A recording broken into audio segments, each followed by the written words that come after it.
Wote alionipa Baba watakuja kwangu, nami nitamfufua siku ya mwisho. Kwa jina la Baba na la Mwana na la Roho Mtakatifu. Wapendwa taifa la Mungu, kwa tabia wanadamu tuna kishawishi cha kujigamba.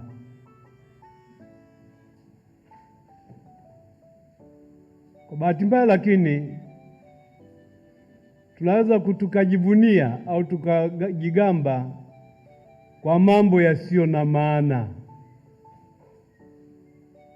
au ukisema moja kwa moja zaidi, tunaweza kujigamba kwa mambo ya hovyo.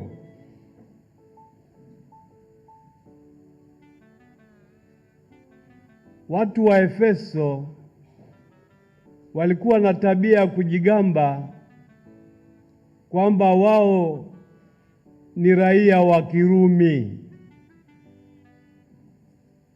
pamoja na kwamba waliishi maeneo ya Uturuki, lakini walipenda kujibainisha kama Warumi.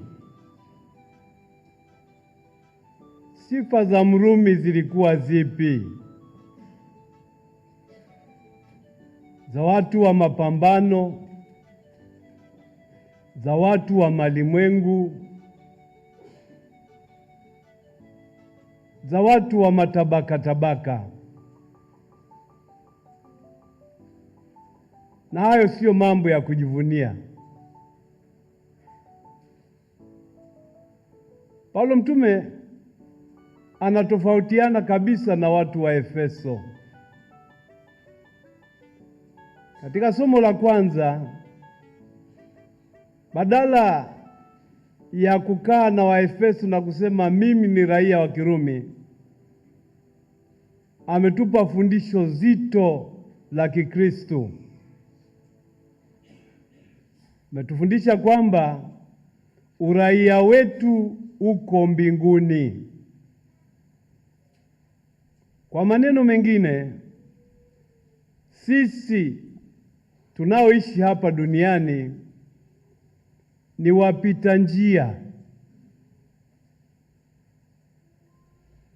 Mungu ametupa uhai wa hapa duniani, kama tunavyojifunza katekisimu, ili tumjue, tumpende, tumtumikie na mwisho tutukuke naye mbinguni. Na hilo ni jambo ambalo kila mbatizwa anatakiwa alifahamu na alifurahie moyoni mwake. Sisi tulipobatizwa tulianza safari yetu, safari ya maisha iliyotuunganisha na Kristo katika mateso, katika kifo na katika ufufuko wake. Kwa hiyo tunayo haki sio ya kujigamba, bali ya kufurahi kwamba sisi ni watu wake Kristo. Kwa kuwa kwa kubatizwa kwetu tumeshirikishwa mateso, kifo na ufufuko wake. Tumefanywa viumbe wapya na tumepewa wito wa kuwa wafuasi na mashahidi wa ufufuko wa Kristo. Katika somo la Injili yetu ya leo, Yesu anatubainisha kwa hulka aliyotupa. Anatutambua kama watu wake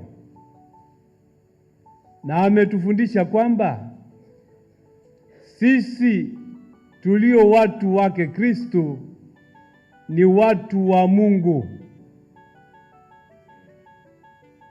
Mungu ambaye ni Baba, Mungu ambaye ni Mwana, Mungu ambaye ni Roho Mtakatifu. Na Yesu anatupa neno la faraja kwamba sisi tuliofungamanishwa naye hataki tupotee, hataki kumpoteza hata mmoja. Na kwa sababu hiyo alitoa sadaka ya kutosha, sadaka timilifu kwa ajili ya wokovu wetu. Lakini tuwe makini, kama Yesu hataki kumpoteza hata mmoja wetu, ni lazima na sisi tusipende kupotea. Mtakatifu Agustino anatufundisha hivi, nisamehe nitasema kwa Kilatini alafu nitafsiri. Deus creavit te sine te, sed non liberavit te sine te. Siwaambii mrudie. Mungu amekuumba bila kukuhusisha wewe, lakini hata kukomboa bila kujihusisha naye. Kwa hiyo pamoja na kwamba tumekombolewa na Kristo, lakini ni lazima tupende, ni lazima tukubali kupokea hiyo zawadi ya wokovu na kuimiliki na kuifanya iwe yetu, kwa maisha yetu, kwa vipaumbele vyetu, kwa uwajibikaji wetu na kwa mahusiano yetu.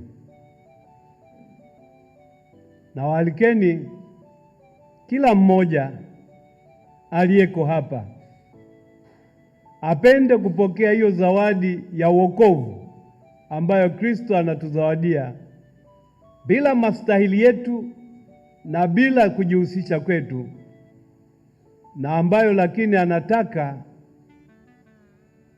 tuikumbatie, tuifurahie, tuishuhudie na kuitangaza kwa wengine. Tuko hapa kumwombea, kumwaga na kumsindikiza mpendwa wetu Padre Paul Sabuni Nsekela Mboje. Huyu alianza safari yake kama Mkristo alipobatizwa, akawa mtu wake Kristo, mtu wake Mungu. Na Mungu kwa huruma na upendo wake akajenga juu ya hiyo neema ya ubatizo, akamwita kwa wito wa upadre,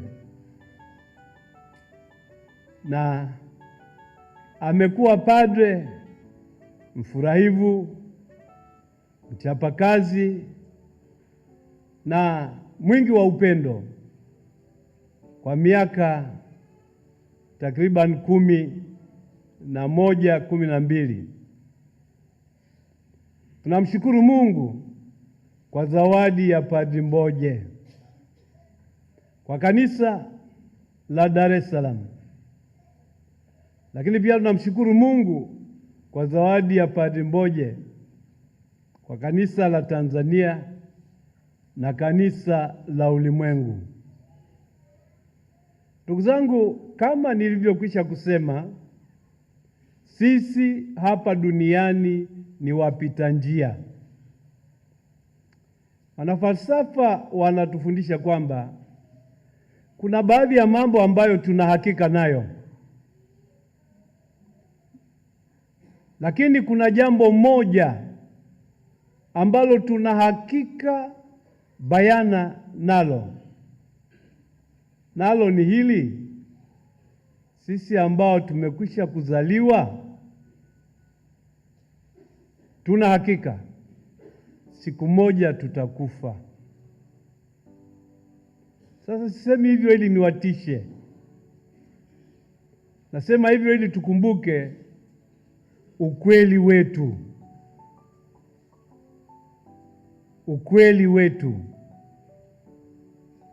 Kwa kuwa tunajua kwamba siku moja lazima tutakufa, basi tuishi vizuri, tuishi kiadilifu na tutumie muda wetu vizuri. Kuna mtaalamu mmoja alisema, katika kuishi maisha yako, ishi kila siku kama vile ndiyo siku yako ya kwanza, kama ndiyo siku yako ya pekee, na kama ndiyo siku yako ya mwisho. Huo ni wajibikaji mkubwa, lakini pia kuishi hivyo ni kuishi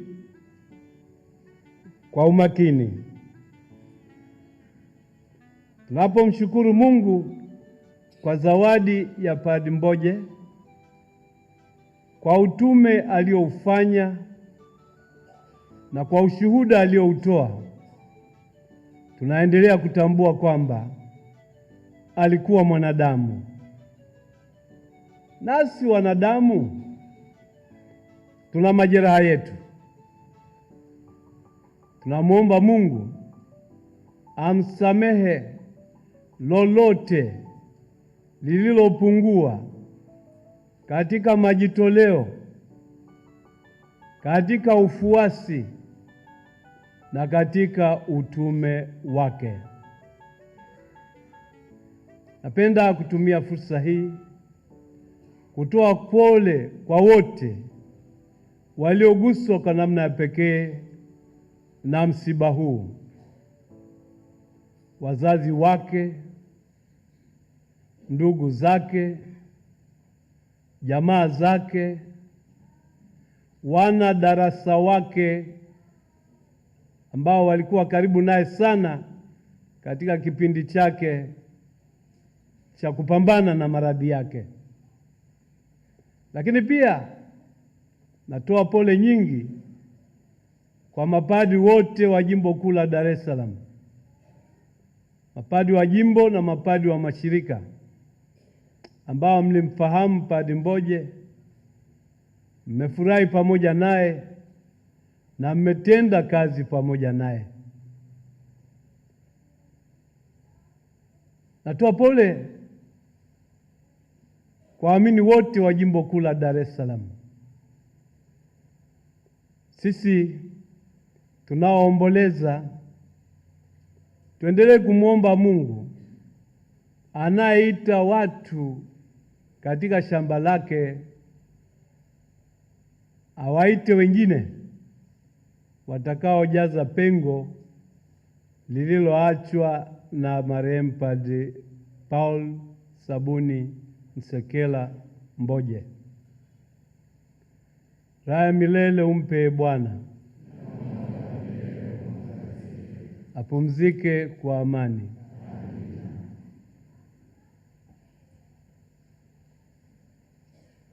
Nawashukuru kwa kunitembelea kama wadau wa Breeze Online TV. Niwapongeze kwa kuanzisha chombo hiki ambacho kwa maoni yangu kinalo jukumu kubwa la kuinjilisha na pia la kuelimisha jamii kuhusu masuala mbalimbali ya msingi. Kujihusisha na mambo haya ni kuijali jamii na kuiwezesha kushughulikia yale yanayopaswa kufanyiwa kazi. Napenda kualika waamini wa Dar es Salaam, Wakristo wa Dar es Salaam na watu wote wenye mapenzi mema kuitambua Breeze Online TV kama chombo kinachotambulika na kinachokubalika, na hivyo kuwaunga mkono katika harakati za kutekeleza majukumu yao ya kutufikishia habari njema. Na mshukuru kila mmoja atakayewapokea na kuwapa ushirikiano unaotosheleza. Mungu awabariki na kuwalinda.